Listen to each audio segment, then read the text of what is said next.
It's our cue. Right. Okay. We good? Yes. Okay. Hey y'all. Thank you for tuning in. So for folks who might be watching this on QueerWoc and didn't see part one, this is part two of the Akua Rants series, where Akua just does like deep dives into different topics that are on her mind. And I feel honored that she asked me to join her to do the paraphilic disorders in the DSM. So we're just taking them one by one, breaking them down, kind of problematizing the diagnoses, talking about their like social and relational impacts. Yeah. And Akua, would you like to introduce yourself? I feel like anybody who's a patron of QueerWoc would know who you are, but if you would like to introduce yourself. Hey, I'm Akua, licensed mental health therapist by day, podcaster by night, and I am one of 4 co-hosts of the Inner Whole Uprising podcast. Yes. And if you aren't a patron of Inner Whole Uprising, go ahead over there to their Patreon and sign up. They have a lot of content over there. So if you are in need of things to watch, if you, what does Sam say? If you like to see people podcast, like go over to the Inner Whole Uprising Patreon. Yeah. So this is part 2. Oh, go ahead. Well, yeah, I was gonna say this is part 2. Part 1 you'll find on the Inner Whole Uprising Patreon, and we covered voyeuristic disorder, exhibitionistic disorder, fetishistic disorder, and Freuderistic disorder. Yeah.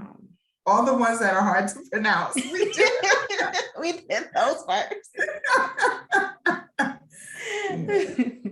Yeah.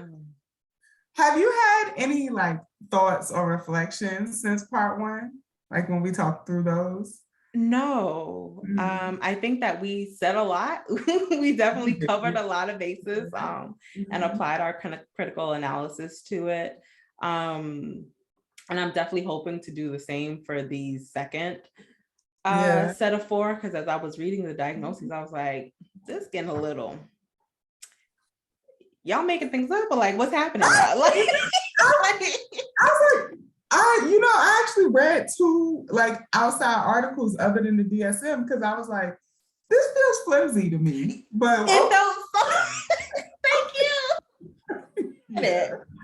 Okay, I hope we reacted to the same things and we can talk about it as we go through. All right, so let's start with sexual masochism disorder, and I'll go through the diagnostic criteria. Yeah, so Akua's going to start us off with the diagnostic criteria and then we'll chat about it. Okay. So the diagnostic criteria includes 2 parts. A, over a period of at least 6 months, a person is experiencing recurrent and intense sexual arousal from the act of being humiliated. That sounded so weird. Humiliated, beaten, bound, or otherwise made to suffer, as manifested by fantasies, urges, or behaviors. And then B, the fantasies, sexual urges, or behaviors cause clinically significant distress or impairments in social, occupational, and other important areas of functioning. And then you can specify if it's with asphyxophilia, which is the practice of achieving sexual arousal related to the restriction of breathing. So tell me your thoughts, Money. Okay, I'm like, where do we start? Okay, so I think to back up a little bit, these 4 that we're doing today, so the paraphilias as like disorders can be broken into like courtship disorders, so like a disorder in trying to attract a partner, and anomalous target disorders, which are disorders in like what and who you're attracted to, right? So all of these we're going to be talking about today kind of fall into anomalous target disorders.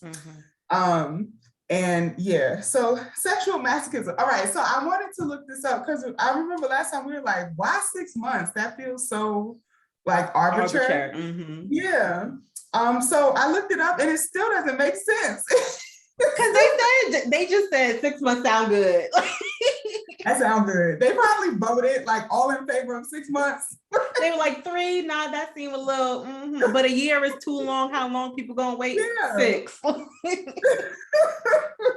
So basically what I found as to why the 6 months is that the idea is that 6 months is longer than like a developmental stage, you know? So like, oh, this is just a stage that somebody is going through. But that doesn't necessarily hold up for everybody. That's like norm referenced on neurotypical white boys, you know? And I'm like, okay, we talked about in the last part too, like there's virtually no research on folks that we would gender as women. So we don't know what a sexual stage length is for. You could be having like a 12-month, a 18-month sexual stage. Yeah. So I just thought, yeah, and the neurotypical part really stood out to me too, because I'm like, okay, what about neurodiversity? Does that mean neurodiverse folks progress through stages faster? Do they progress through stages slower? Slower? Yeah, we just don't know. And so I feel like there's just not enough information for me to feel like this is solid. That's all I'm saying. Yeah, so let's see what notes I took. So with sexual masochism, I think the one thing that stood out to me is that the urges and behaviors cause distress in other areas of your life. Because, and I think we were kind of like teasing through this last time too, that you could have like masochistic fantasies or even like masochistic sexual preferences. That doesn't mean you have sexual masochism disorder. It's when it starts to like, impact your functioning in like work settings, school settings, social settings, other areas of your life that it starts to become disordered. What really got me was that in like looking at the population preference, it was like population prevalence is unknown. So you don't even know how this occurs in the population. Is this real? Like, what are you talking about? That's what I'm saying. Akua. If you can't give me a group of people that's going through this, you making this up. Or you're not doing enough research. Exactly. So I was going to talk about this at the end, but maybe we can talk about it at the beginning and weave it through.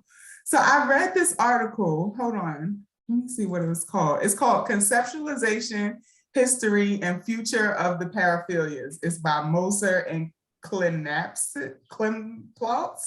Okay. Sorry. It came out in 2020. And I can like link it and everything because I found a version of it for free.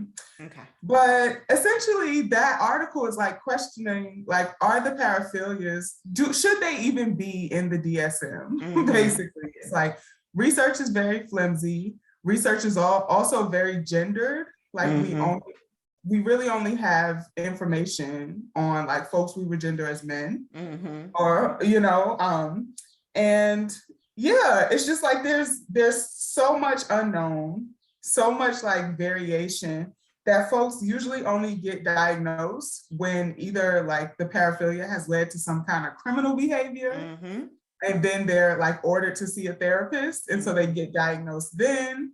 So they're like, so should these be diagnoses basically? I know that's like a hot take question, but I feel like it's worth exploring, especially around like sexual masochism, sexual sadism, with the like,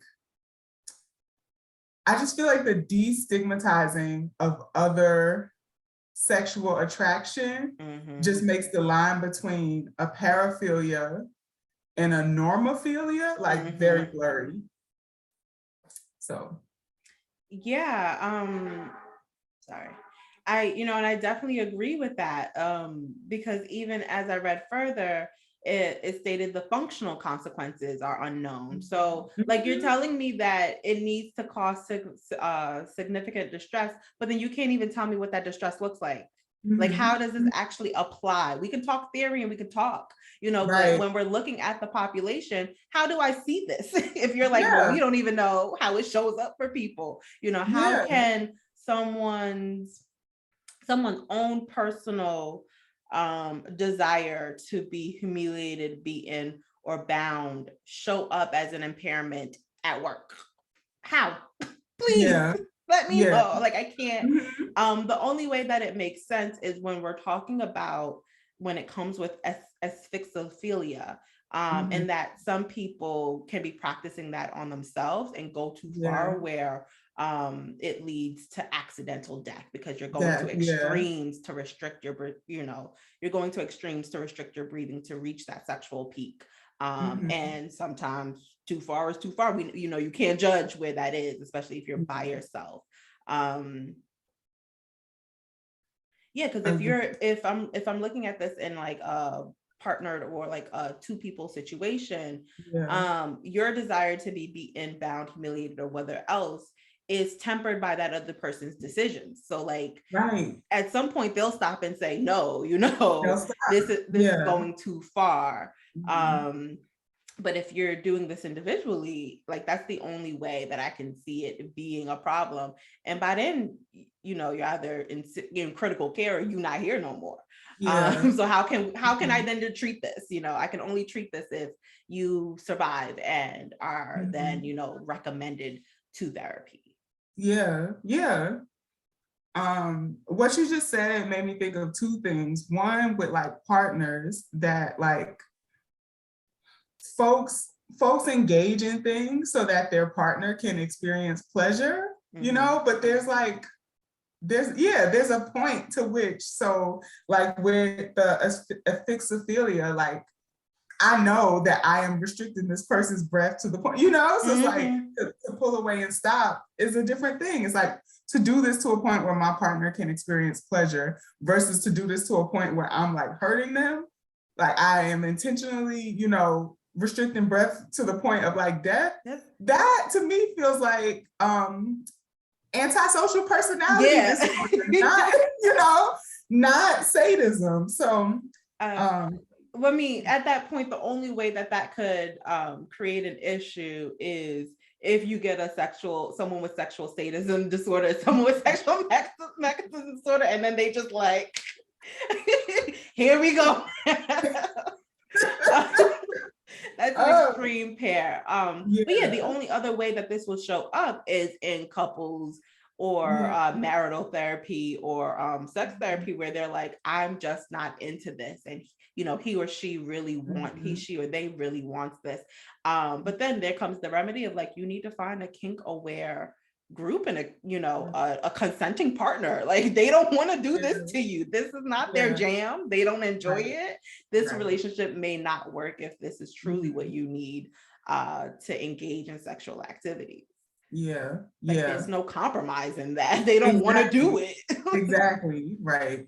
I think that's what we was talking about before too, like the difference between like a paraphilia and a kink. It's Mm-hmm. like, do you need this in order to experience sexual arousal and gratification? Or is it something that you would just like to have? Like Mm-hmm. sex will still be fun, but if I had this, it would be even nicer. Mm-hmm. Like I feel like that's the difference between a kink and a paraphilia. But I think another thing you were saying, so okay, so today, in preparing for today, I was like, this feels flimsy to me also because of the way I think about a mental health disorder. Mm-hmm. So when I think about, the DSM, what is considered a mental health disorder, I think about something that disturbs like your thoughts, your ability to regulate your emotions, and to like act or behave in the ways you want to the point that is causing you impairment in life.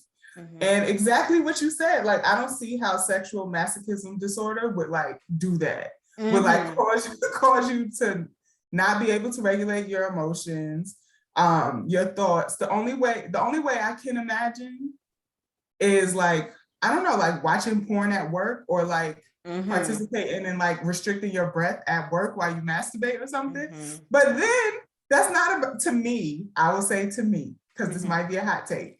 To me, that's not about the masochism. That's about this is an inappropriate place to do this. Yes. So, This is about social awareness. right, right. Right. So it's like, okay, I know you desire this. This is a thing you want. How about we do it in the comfort of our own home? How about we do it? Well, then maybe, maybe that's it though. Then like the fantasies and the urges are so much that it's clouding your judgment of even being able to be aware of like you're just so in need that it's like, I gotta do this at work. I gotta do this, like the thought comes and I can't even control it to postpone till I get home. I gotta go on the next tab of my desktop and, look at this at work. But would that not be like an impulse control disorder or like a conduct disorder? Yeah, that feels like a difficulty controlling impulse as well. Yeah. I don't know. I guess I'm doing like differential diagnosis. Yeah. But I'm just like,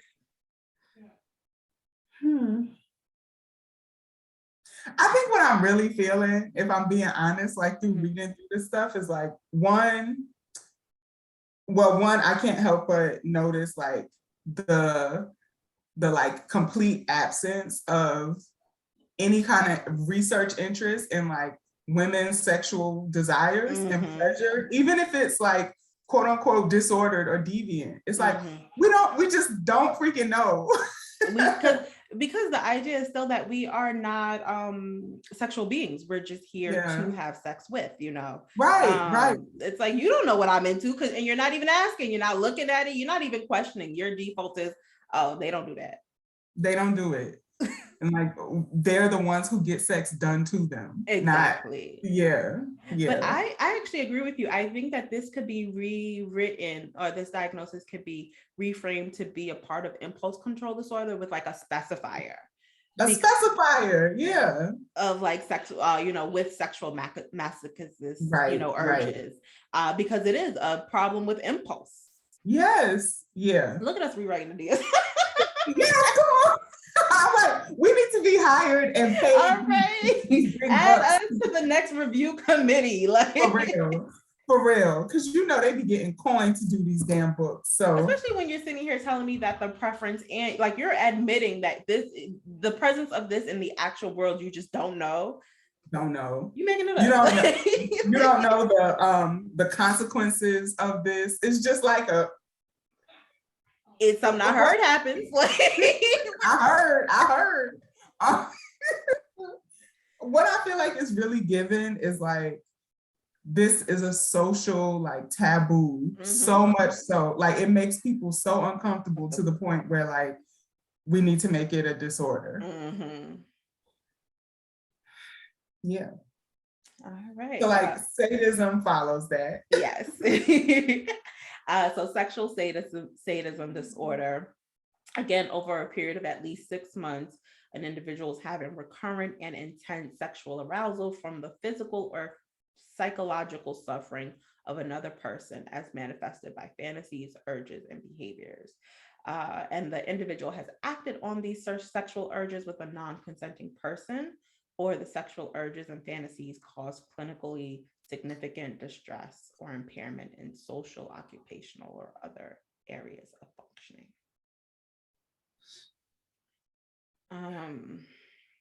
With this, it's the criterion of like engaging with this with a non-consenting person. I'm like, all right, I can definitely see. And actually not saying that someone has this disorder, but have actually, just the idea of non-consent in sexual encounters. I've had people like try to engage in sexual things with me where I was like, sir, but I think in that sense, like they continue to persist. Like it's not listening to me and saying, we didn't talk about this, or I'm not consenting now. They're like, fuck your consent. This is what I want to do. And actually the act of violating consent arouses them even more because now you're psychologically suffering and they're enjoying that. Yeah. Yeah. Because I'm old, so I was trained on like previous versions of the DSM, and so I did like this little like brief history of like how sadism has changed in the DSM, and so like explicitly named rape was in the first 3 iterations of the DSM under sexual sadism disorder. Mm-hmm. And so I thought it was interesting that the language has been changed to like with a non-consenting person, and it made me wonder, I don't know, like the political implications or whatever, because like, I feel like I'm having this reaction to all 4 of these this time, but it's like, if we understand rape to be a criminal act, you know, how then can we also make it like a mental health disorder? Exactly. So I feel like the language was changed because it's like, okay, if we understand this to be like criminal, then it doesn't have to be medical, you know? But I mean, I don't know. I guess I felt like, I don't know the word, like validated or something by having like including rape in the, because I'm like, that exactly what you said about knowing that you're violating somebody's consent and that even being like more of a driver for this. I feel like that actually gives sexual sadism some like validity to me as a diagnosis, as opposed to like, there are folks who like to inflict pain, you know, and it's like, that doesn't mean that it has to be like with non-consenting partners. That does not mean it has to be a disorder just because you have like the interest in like humiliating or inflicting pain, because, you know, like we said when we was talking about masochism, there are folks who enjoy having pain inflicted and being like embarrassed or humiliated and get aroused by that. So I definitely agree. And I think that though the language has been changed, a clinician worth their salt will still like get that connection. There ain't many worth their salt, but in that, you know, if let's say, so like when I was looking at the prevalence for this as well, it said that the population prevalence of sexual sadism disorder is unknown among the general populace, and it's largely based on individuals in the forensic setting.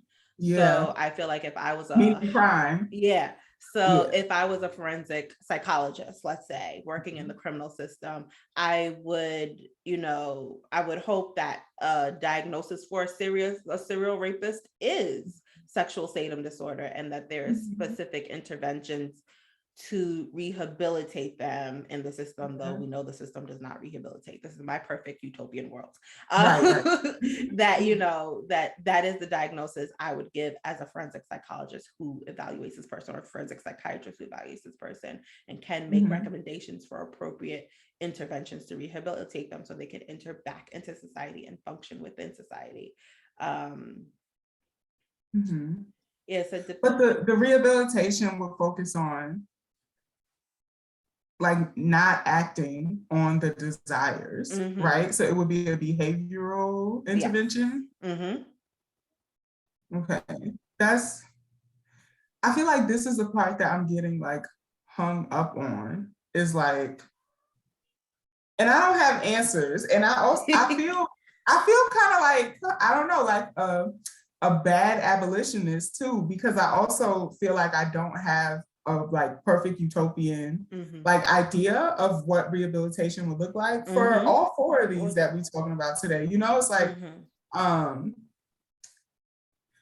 because maybe I do. I feel like ideally in perfect utopian mental health world, like there wouldn't be so much stigma around it. And so it's like, if it's causing somebody distress, we would see them in clinical settings before they ever even like inflicted harm on anybody. So like, was it this one?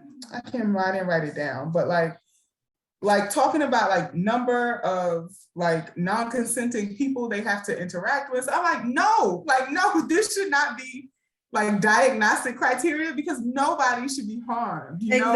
Like, so I feel like I get tripped up and stuck around that, because if we are mostly capturing people with this diagnosis when they do something, you know, like when someone is already harmed, when they're already in the criminal justice system, you know, it's like, it doesn't feel like rehabilitation. It feels like kind of like trying to stop a bleeding wound almost. It's like, how do we do the opposite? Like, how do we make a space where people feel like they can talk about these things that are causing them distress before anybody is ever harmed?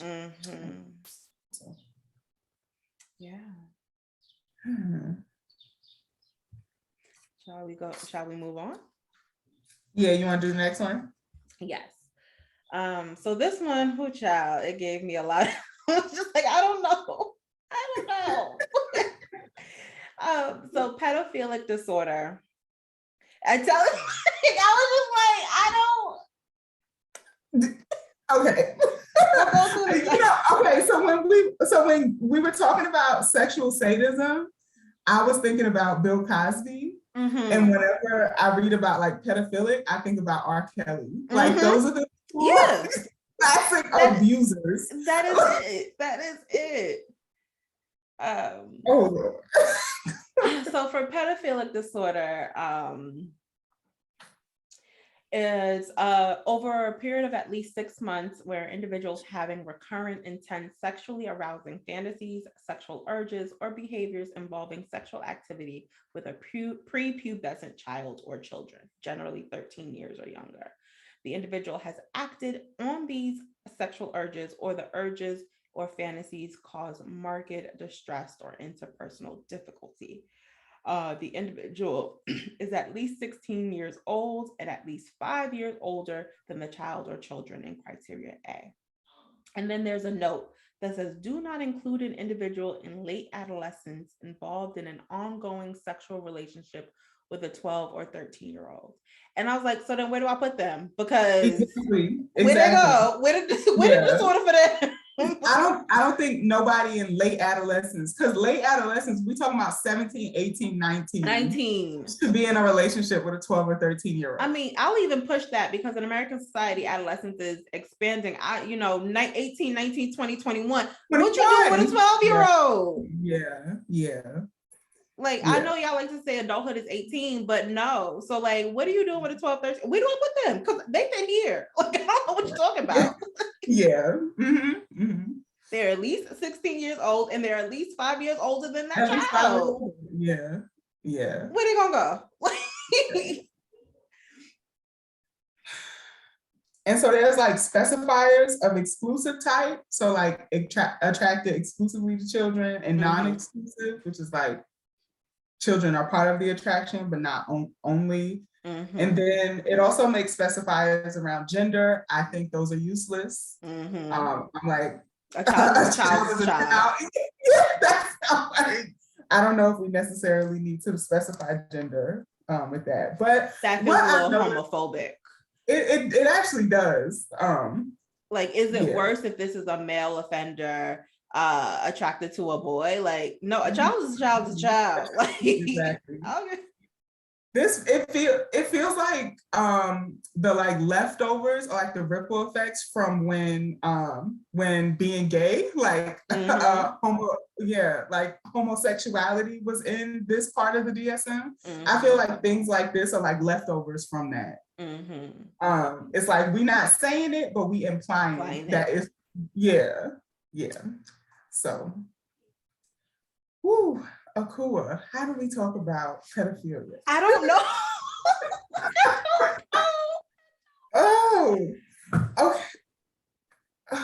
Okay. I feel like, I'll be trying to break this stuff down and unpack it. I recognize that we do not live in a sexually safe world at all. I also don't think we live in a world that protects children, like on any level, much less sexually. So I feel like this is really hard to talk about. And I feel like I almost want to preface like these questions that I have with like, I just don't want to hurt anybody with my questions. Like this. I understand the context we live in, and I think I'm constantly thinking like, how do we shift this context? Like, how do we not live in spaces like this for another 100 years, another 50 years until like the DSM-8 comes out? like whatever. So the first thing I wanted to say, and it was kind of mentioned in this part, was like the difference between like pedophilic disorder and like OCD thoughts that might play on loop about being attracted to children. In my experience of working with folks that I would diagnose with obsessive compulsive disorder, the intrusive thoughts of OCD are value-driven thoughts. So they tell you the things that you care about, basically, and it makes you worry about them. Yeah. And so I have had folks say that they are worried that they will become attracted to kids, right? And so this is like a constant fear that like plays on a loop. The difference between that and pedophilic disorder, or even like a disclosure of pedophilia, to me, is that these folks express no like arousal around this stuff. Yeah, disgusted and ashamed. Okay. Exactly. It's kind of like, I liken it to folks who have OCD thoughts about being attracted to family members or being attracted to anybody you're not like, supposed to be attracted to. Yeah. And it never gets sexual, right? It's just like, oh my gosh, like what if one day I had this thought? And so they do all these things to kind of like compensate for that fear-based thought. That to me feels like straight up anxiety. Like that is OCD. That feels very different than pedophilia. So, let's see. I took a bunch of notes, but I'm like, I don't know what I want to say and what I want to just say.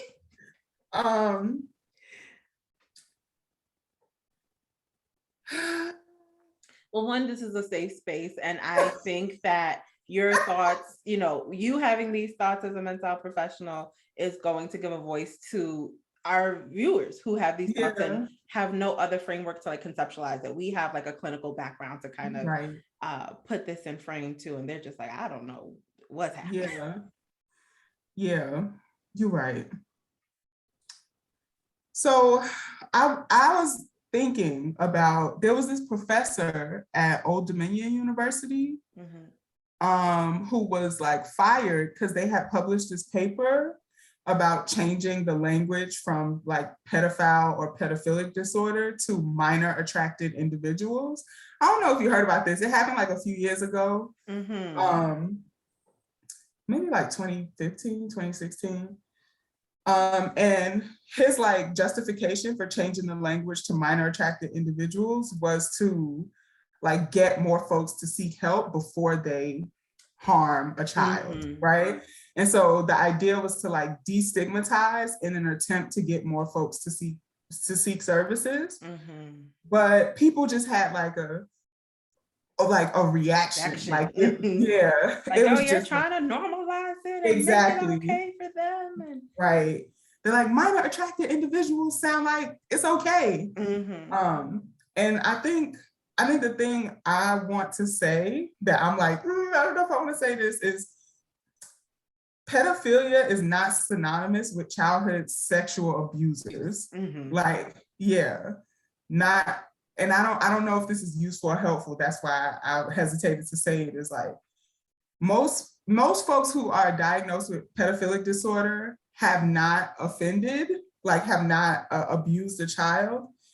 And not all abusers see children as like as the object of their sexual desire. It's really just like I hate to say it like this, but it's like a crime of opportunity. Like I was going to say a convenience. Like exactly. There. Right. It's like the child is there. I'm a sexual abuser, so I'm literally just going to abuse anybody I can. Right. If like that urge is there and strong enough. And so I feel like when we talk about it socially, the two get so intertwined that any talk about rehabilitation for pedophiles gets like the reaction to childhood sexual abusers, right? It's like, you're hurting children and you trying to talk about helping these people? And it's like, no, like not all sexual abusers are pedophiles. And not, it's like the root of the motivation is not pedophilia, but it is to rape and abuse. Exactly. And Exactly. it's anyone who they can exert power over. Right. So if there wasn't a child in a home, but an elderly woman, it's still gonna happen. Like if there's someone that is that they can exert sexual, dominance and power over, that's what they're going to do. Child, elderly, grown woman they're in partnership with, or a grown person they're in partnership with. That's the motivation. Yeah. And in the many instances, it's the child is the one. Yeah, this is the easiest person I can exert control and power over. Right. And I think socially we talk about sexual abuse like that. Like this is an abuse of power that happens in a sexual way. Like we know it's about like control, dominance, power. Yeah. And yeah. I also, I was thinking about like, I guess this behavioral piece again, like kind of what I was thinking about with the masochism and sadism is when it arises to the point of a problem, to me, it's already too late, right? You know, already hurt somebody. So, your life has changed forever. That other person's life has changed forever. It's too late. And so I'm trying to think about like, how do we get to a place where it's not too late? Like it can be preventative as opposed to reactive. And I think what I wrote down is like it's about the ability to control it. It's like offending is devastating. It's going to like ruin a child's experience of childhood. It's going to ruin your life, being labeled as a sex offender, but that you have the ability to control it. I feel like the behavioral piece here is like really important if we talk about like, how do we change this and not just like label somebody with it.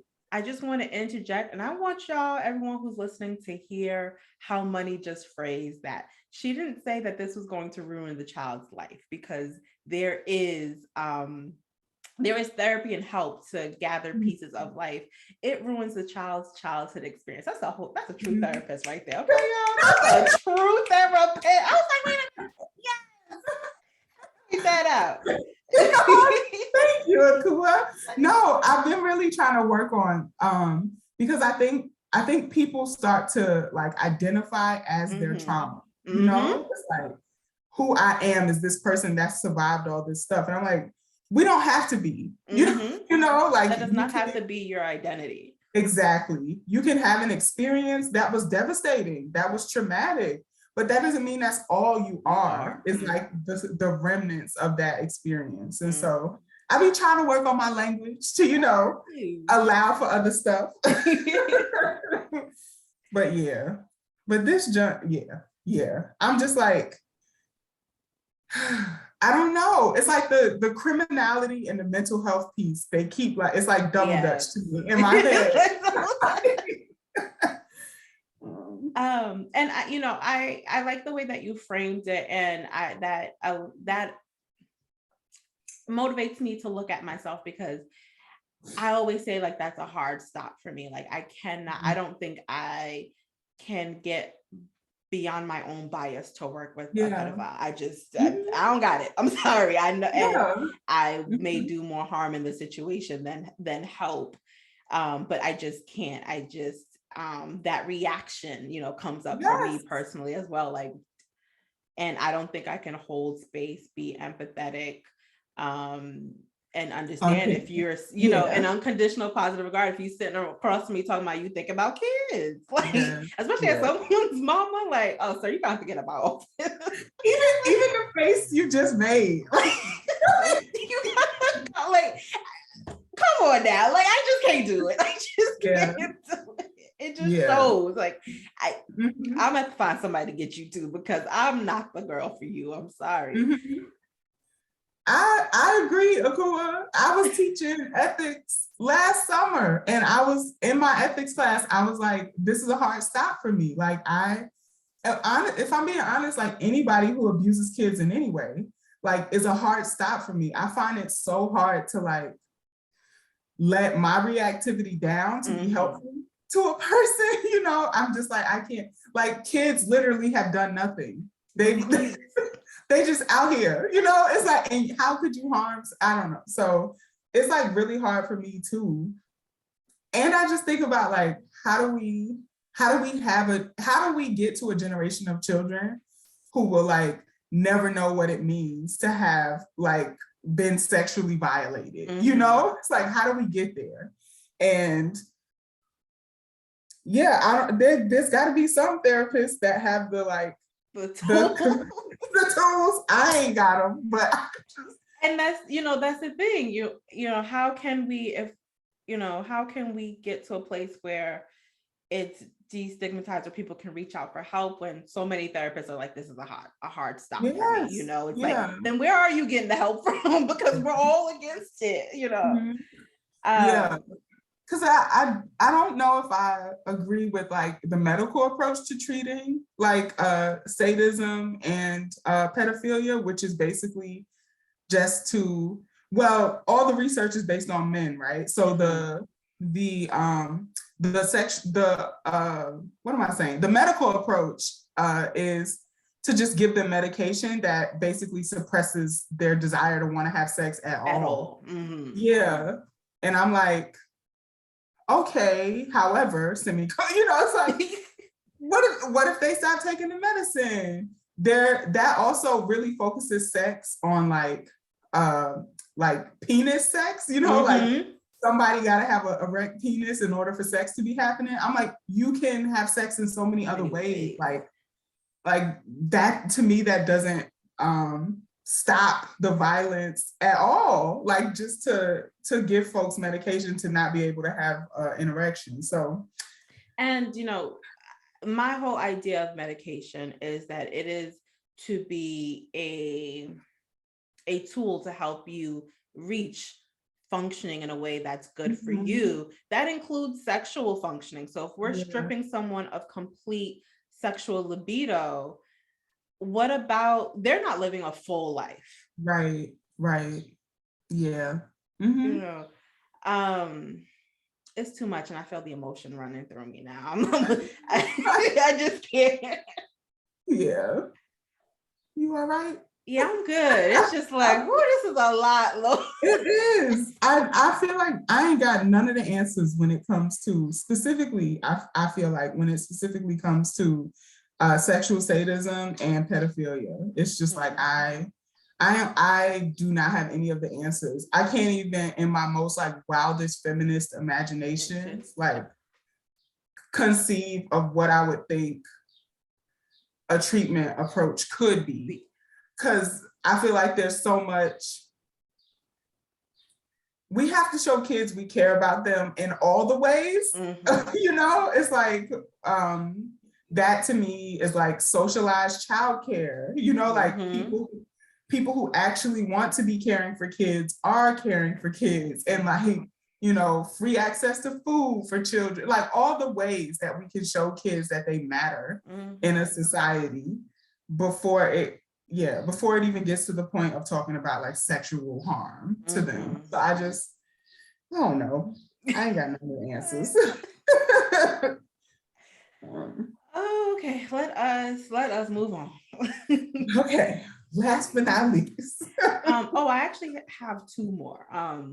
Okay. I added one more into it. The NOS? The other specified. Yeah. So let's go on to transvestic disorder. And the criteria for transvestic disorder is a period of at least 6 months of recurrent and intense sexual arousal from cross-dressing as manifested by fantasies, urges, or behaviors. Please hold 1 second.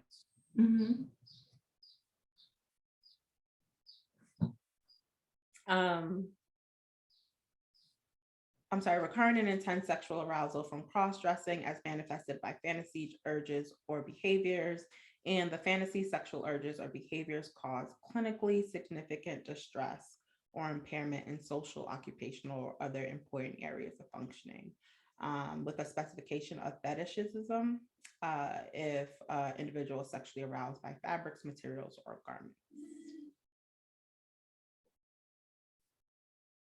Take it away, Dr. Money, because You know, I was also thinking about like all the rap lyrics too about bags and shoes and like, you know, I was thinking about JT's verse on Where the Bag At, and when she was like, that she need a brand new crib just to fuck it, you know? Yeah. Okay.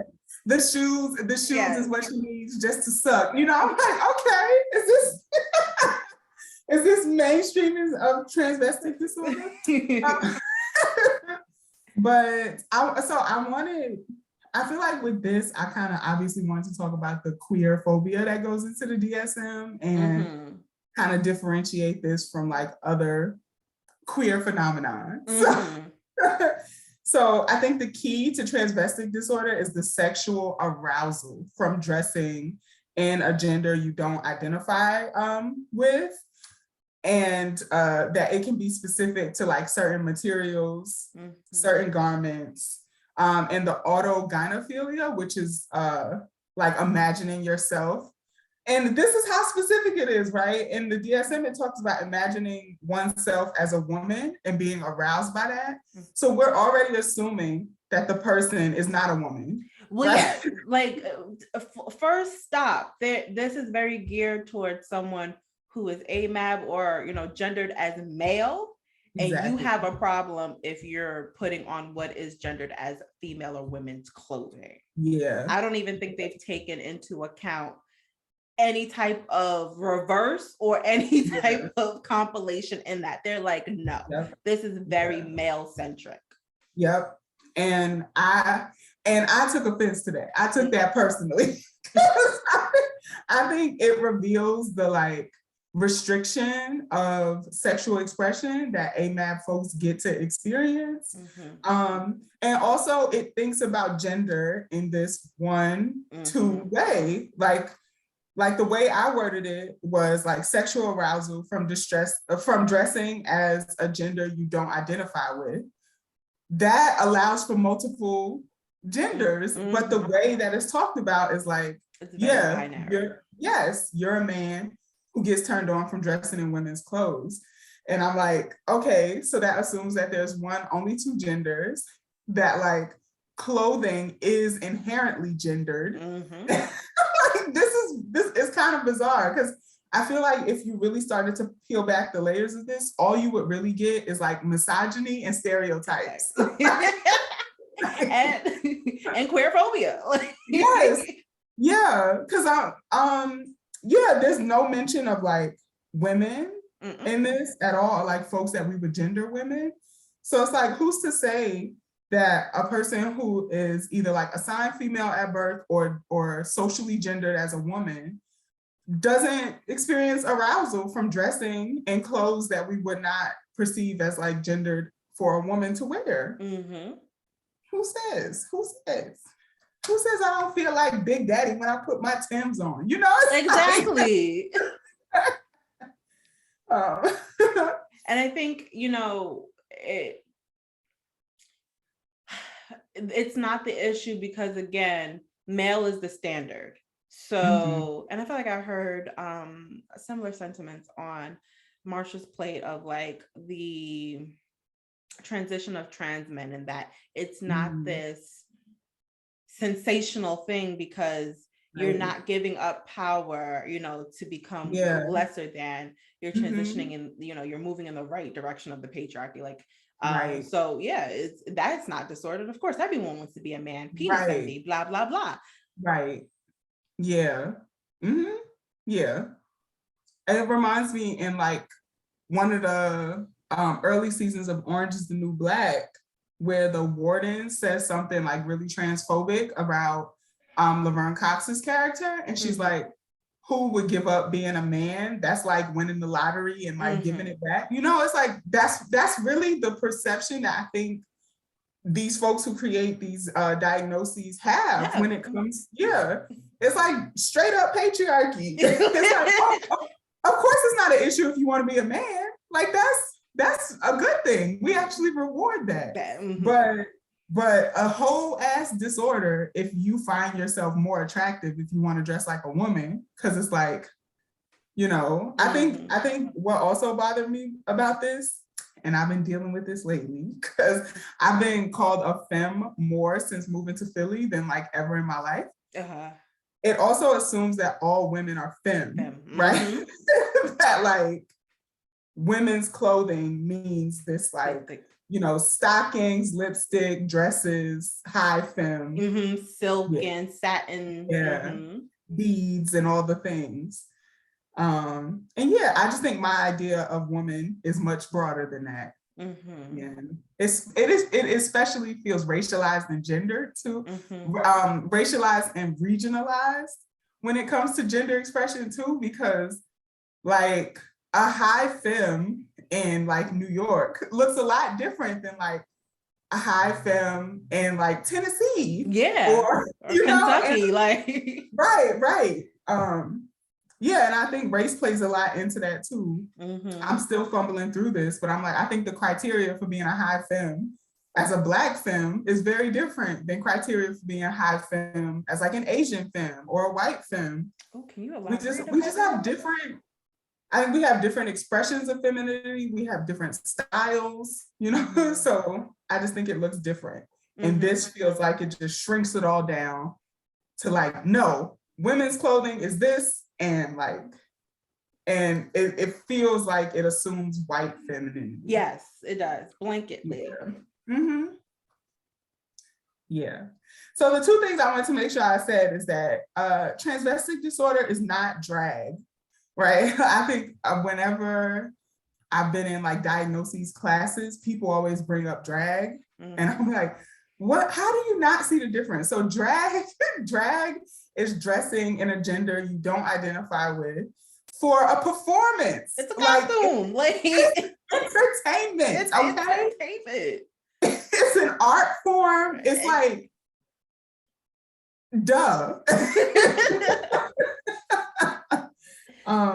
It's not about like being sexually turned on. I think something else that is said in the DSM is like, usually in transvestic disorder, the cross-dressing is followed by either like masturbating or having sex with a partner, right? Like it is about the arousal. It's like dressing in a gender that you don't identify with is like the foreplay, basically. Yeah, that is not drag. It's not. Because I have yet to go to a drag show where sex is followed, okay? That's not it. That is not it. If it's brunch, there may be waffles, but there's nothing more. Just mimosas. That's it. That's it. You get a show and a drink. Yeah. Oh, and then so I also wanted to like clarify the difference between this and gender dysphoria. Please. I said please. Oh yeah. So in gender dysphoria, which is also still a diagnosis in the DSM, that I feel ways about too. It's like one way until we no longer have like a medical model of gender, like we kind of need gender dysphoria in order for folks to get access, which is fucked up, but also like that was for 3 years, I was on the trans treatment team in Syracuse, and like mostly what I was doing was writing letters of support so that folks could get HRT, top surgery, bottom surgery, whatever, like facial feminization. So I was cranking out letters. You get a letter. Tell me what you need. Yeah, just trying, because like, yeah, like therapists can really be gatekeepers to folks getting like gender affirmative care. And so I was just trying to break down those gates. Like I had a client who was like, oh, this one therapist told me that they couldn't write me a letter until I saw them for like a year. And they were like, but they didn't take insurance and I can't afford therapy. Like, yeah. So it's like, well. So what would you want me to do? Like, let me go ahead and type up this letter. Exactly. Yeah. But so gender dysphoria is different than transvestic disorder in the way that dysphoria relates to an incongruence between the gender that you experience yourself to have and the gender that the world is constantly assigning to you. There's no sexual arousal thing there. You're not doing it for the hoo-ha-ha of it. It's like I experience myself cognitively, behaviorally, like I know myself to be this gender, but when I walk into the world, they Everybody keep keeps throwing this calling me other. exactly. Yeah, yeah. That's gender dysphoria. It is not about dressing in another way to arouse yourself the way transvestic disorder is. So feel like pulling those apart in that way. Gender dysphoria is about how you experience yourself. And I actually think it's a product of society and not of the person. Because if we weren't constantly, compulsively gendering things and people, maybe folks wouldn't feel dysphoria. You know, maybe there'd be an opportunity to identify your gender and then the world agree, you know, goes with it. Right. Be like, hey, I know that they assign me this, but I actually feel this. And people would just be like, oh, cool. Well, not even that. There's no assigning, you know. Yeah. There's what is the purpose of assigning gender? You know, like, what if I give a name, because a name could be a name for anyone. When you have the words for it, you're like, hey, I'm a boy, I'm a girl, I'm a they, I'm a them, I'm a whatever. And then I introduce my then baby. You're a baby until you can give me those words. Then my baby uses these pronouns. That's what they say. I love that. Oh, cool. Like, you just made like a feminist future possible. It's like, what is the purpose of assigning? Like, I can't even think of a medical reason you would need to assign a sex or a gender at birth. You don't. And yeah, what all the research says is that around 5 or 6, kids have a sense of what gender is in the world, you know, of like, boys are supposed to do this and girls are supposed to do this. But by 11, 12, 13, we are solid in like, this is who we identify as, this is who we are attracted to, that we start to solidify that puberty years. Yeah. So like, what's the harm in waiting 10, 11, 12 for your kid to be like, hey, this is who I see myself to be. And I even think that lines up with a lot of cultural practices of coming of age. So when you think about puberty hitting, when you think about like bat mitzvahs around that time, it's like we understand that kids start to get a sense of who they are around this time in their life. Why can't we just like leave them the fuck alone and let them? There's nothing that gender plays in that development that we couldn't do without. Like, that's true. Yep. Please point it out to me, because I can't. I'm not seeing it. Not any forms of treatment. Nothing. Yeah, that's true. Yeah. And actually, we have evidence that supports the reverse. Like I'm thinking about like the gendered socializations in schools. So like around 4th or 5th grade, kids are performing about the same in math and science.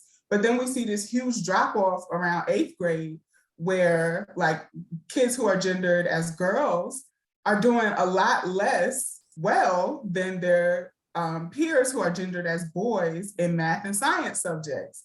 And this is not because in 8th grade, girls suddenly become terrible at math and science. It's because of all the messaging around who is good at math and science. Yep. Who gets called on in math and science classes, all that stuff. And it's like, so what we see is actually gender starts to like separate and even like flatten our success, our experience of ourselves. Yeah. You know, I think about how much people gendered as girls, how can I put this? Like, the experiences in being groomed and raised is so much different than boys. Like, there is physical abilities we can't do because we're not allowed to climb trees, and you know, like there's spatial reasoning that might be better, but I don't know because I'm always sitting and they're always moving. Right. You know, and again, that decreases our abilities and our potential aspects in anything, you know. Yeah. Yeah. Yep.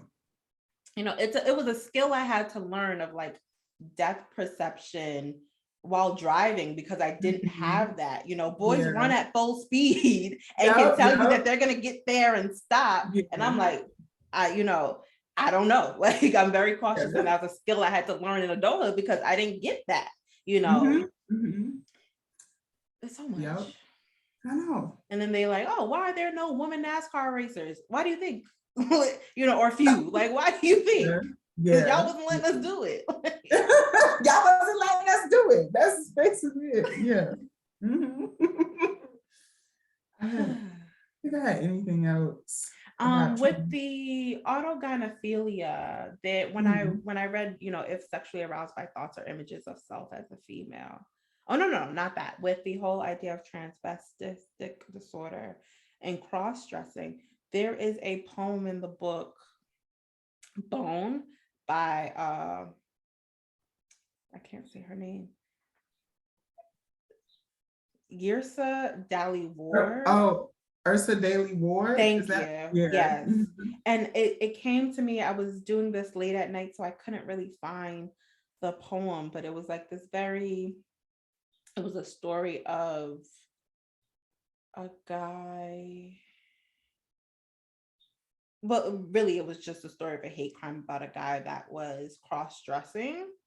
And that's what that's what it came to mind. I didn't flesh that out, but I did make a note, and I guess I didn't flesh that note out before bringing about it. I don't know if I'll recommend that book. It was very heavy. You got to prepare yourself to read that. I was like, girl, what is happening? Like, wait a minute. I did not come here for this. Okay, scotch all that. All right, let's move on to the last, which is the other specific paraphilic disorder, or the last that we'll be talking about is the other specific paraphilic disorders. And that's a catch-all for other paraphilias that were not, you know, specifically highlighted or mentioned in the four above. And it's the same kind of criteria of, you know, at least 6 months of reoccurring intense sexual arousal and clinically significant distress involving different paraphilias such as telephone scatologia, which is making obscene phone calls or engaging in obscene phone calls.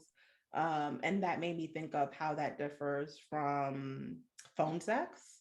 And calling like a hotline and speaking to a consenting person who wants to engage in this obscene conversation with you. You are engaging and paying for this experience. Necrophilia, the experience of sexual arousal involving corpses. Zoophilia, sexual arousal involving animals. Coprophobia, sexual arousal involving feces. Clismophilia, the sexual arousal involving enemas. I was like, oh, wait a minute now. Wait a minute. And urophilia, sexual arousal involving urine. And these were included because these are like the most common other specified ones. Because there's like, if you Google list of philias, you'll get a whole lot. Yeah. Yeah. But these are like the most other commonly seen ones. Yeah. I don't know. I wrote down like, so what is the future of paraphilia? So, I think this is a question that I still have after us going through all of these. Is like, is it useful to divide paraphilias from like normophilias? And when I say normophilias, is basically like the sexual attractions, desires, behaviors that we don't stigmatize or call a disorder, right? So I really think the divide is a societal one. Like, what do we consider so extreme and taboo and off deviant, the charts? Yeah, that we consider it deviant. And what are we like, oh yeah, that's nothing. Like, I think about how socially popular, like, okay, so for example, because I'm fumbling, like oral sex used to be a paraphilia in earlier, like, and now that's almost vanilla. It's like, oh, okay. Yeah, I think about like how, things like eating the booty used to be like, oh no. And it feels like it changed relatively quickly, in my opinion. No, yes. Yeah.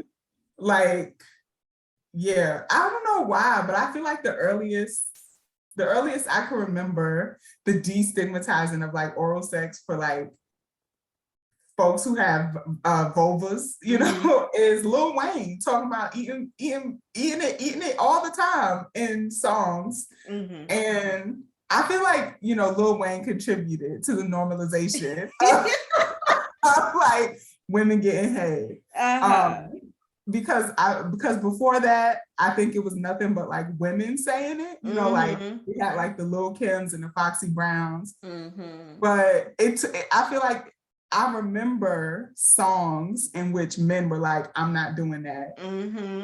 But then there was like this shift when Lil Wayne started saying, I have to do it, right? And I'm the best at it. And now it feels like every like rapper who isn't a woman is talking about how they are so good at it. And I'm like, this is a shift that I've experienced in my lifetime. I witnessed this. Yeah. I think everybody but DJ Khaled, but oh. I was like, sir, you got to get with it. Sir, if you're not doing it, somebody is. Because how are you expecting and demanding head, but you're not willing to reciprocate? Yeah. And the same shift with eating the booty. Like, it wasn't until that Janae Aiko line, just a good 5, 6, 8 years ago. Yeah. And now everybody eating the booty, and to the point where I'm like, that's not my jam. Stop. That's not my jam. I'm sorry, because now it's like it's almost like a part of oral sex. Like everyone's thinking everyone wants it. I'm like, I have to we have to have a conversation. This is not my jam. I'm sorry. If you enjoy it by all means, but it's not my jam. Yeah. Agree. I'm like, it doesn't. Yeah, the sensation is not like one that I'm like, yes, I need to. Exactly. It's like, okay. Exactly. It makes me wonder like what paraphilia will be mainstreamed next. Like, is it gonna be toe sucking? Because like the foot fetish group, they got a solid contingency. Okay. So I wonder is like the next iteration of like this gonna be about like toe sucking or something. I actually see that. I see it kind of creeping through, actually. I see it, comments about, oh, she needs to get a pedicure. And so we're gonna be on Watch Money. We're gonna be on Watch. We'll be back for part 3. Okay. You are so right. Because I think about like I think it was like Partisan Fontaine talking about I'll pay for the pedicure, it's like stuff like that. I'm like, will you now? Or even Cardi B said, I want to put these pretty pink toes in his mouth. I was like, see, here we go. It's coming. It's coming. So we called it. All right. You heard it here first. Yeah. So yeah, that was really my question. It's like, okay, what's the future of this? What's next?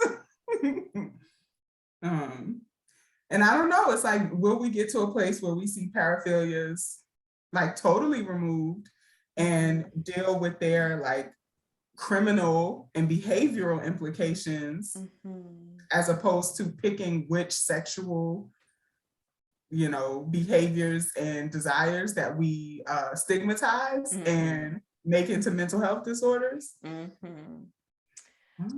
Because honestly, most of these can go. In talking about sexual masochism as a potential impulse control disorder with a specifier, where do you think pedophilic disorder could go? I don't know, Akua.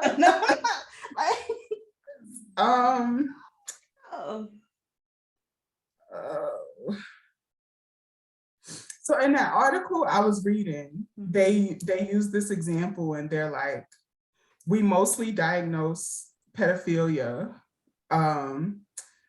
in folks who have committed a crime, and people who show up in clinical settings for like help have not like usually offended. So there's like this huge gap. There's these folks who show up to like therapy because they're like, hey, I really want help with this. And then there's the people who get diagnosed who have usually already committed a crime. And so the example that they used in that article was like, there are a bunch of people who desire to be rich. Not all of them rob banks, you know? So it's like, yeah. So it's like, do we make it a disorder to want to be rich? Or do we like work with the people who have taken that to a criminal offense, you know? And so it feels hard to say this in our current world, I think, because like, I mean, nobody is sexually safe, but especially children. You know? And so I think it's really hard to say that I feel like the criminal offense of abusing children should be treated differently than folks who are like, hey, I have these thoughts, I'm struggling with it, and I really don't want to harm a child. I think those people are very different. I don't know. But I don't know where it would go, or like if we got rid of paraphilic disorders, where would pedophilic disorder go? But I think that it's a broader question of like then rearranging the whole DSM, and we can't do that. Right. Because I think the other thing is that you know, behind this whole book is that it tries to line up with the ICD too, which is like medical disorders. And I think sometimes to its deficit, like the DSM tries to be medical, right? Like, oh, we're just like the ICD. But maybe the DSM isn't just like the ICD. Maybe the DSM is much more about like what we socially accept and what we don't socially accept. I feel like maybe this is part of like an idyllic society, is like when we get to the point of being like, we do not socially accept children being harmed. That you know? Yeah. I think that would take a shift of the whole DSM to be like, these are not just mental health disorders, but these are also like social disorders of things we do not condone, accept, believe in as a society. Yeah. But then with that, we'd have to throw in white supremacy and patriarchy. And they're not going to do that now. No, they're like, I was with you until you said that. Because I really, you know, when you read through this whole chapter and you see it's essentially all disorders of male sexuality, because there's no research on folks who aren't assigned male at birth, you know? Yeah, it's like, are these disorders of sex or are these disorders of patriarchy? Where like all of this non-consenting shit it feels like an implication of patriarchy. Like I have a right to anybody's body who I want. And I'm like, okay, well then are we gonna flip and see patriarchy as a patriarchal identity disorder? Oh goodness. Only in an ideal world, okay? Right. Oh, thank you for this conversation, buddy. I've thoroughly enjoyed this. Thank you, Akua. I'm like so happy that you asked me to do this. This is so much fun. And it's also making me think, because I wanted to do the series on personality disorders, if you would like to like join me with that. Oh, hell yeah! Okay. Oh, yeah. All right. We're going to take that offline. We're going to schedule it. It's going to be out for y'all. People stay tuned. Yeah. Okay, so tell us what y'all thought of this conversation. To be honest, I feel like this could have been a conversation that counts for like continuing education units. Okay. like Akua, I don't think I've ever had like an in-depth conversation like this around diagnosis with another therapist, much less another Black queer therapist. So Yes. And I agree. I think when I think about my experience being a therapist, a part of it was so laborsome because the way that I'm trained to do therapy and the way I actually do therapy is exactly. not, there's no framework for that. So I was making that shit up as I went. Like, and the space in which they allow us to do therapy in a capitalist society does not even allow me to much prepare for my clients in the way that I was trained. But now when I'm just making shit up when I'm trying to figure it out to fit the way that I navigate life and the way that my Black ass, queer ass clients navigate life, I really don't got no time. Like they're always like, don't think about clients on your own time. I have to, because to provide the best care, I'm in the shower trying to figure out what's about to happen. Right. Yep. Mm-hmm. Yep.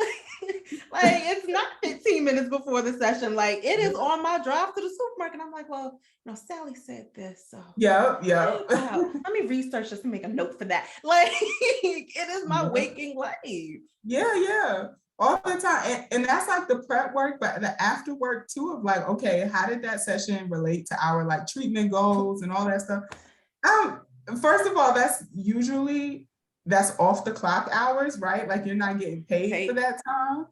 And it takes a lot more effort than I think in the training programs they tell you. It's just like, oh, treatment plan, update the treatment plan. Exactly. I'm like, what? I'll be sitting there just like this, like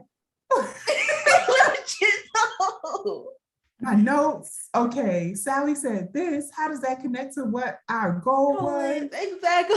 It's not this quick little. Yeah. And I want that. I want to create a space for other Black therapists to feel validated in the way that they're doing work and know that dissonance of how they're doing the work and what they were taught in grad school is actually normal, because what we were taught in grad school is not fit for us. It's not made by us. It's not for us. And you don't realize that till you get in the world and you're like, the fuck are you talking about? This don't fit. Yeah. It was never conceived with us as the like therapists, and definitely not with like a celebration of our culture in mind. It's like, any way that doesn't fall into this like white myth of society is pathologized. And so then you have to like do the work to make a basic intervention like culturally sensitive, and like I think about like the cognitive distortions in CBT and like, all or nothing thinking, like under those like principles, us saying ACAB, like all cops are bad, would be a cognitive distortion. It's like, this does not take into account like Indigenous and Black people's experience. It is not a distortion when you like, policing is a system, a violent system that was created to harm particular groups that were seen as property. So it's like, I'm like this, the all or nothing thinking. That assumes that you live in a world that affirms every other party. So, and it doesn't. We do not live in that world. We don't live in that world. Yeah. So. Well, thank y'all for listening, tuning in. Yeah. Okay. So this will be up on QueerWoc and then up on In the Whole Uprising, right? Yes. Let me stop recording. Let me figure out how to do that. All right. Bye, y'all. Okay. Bye.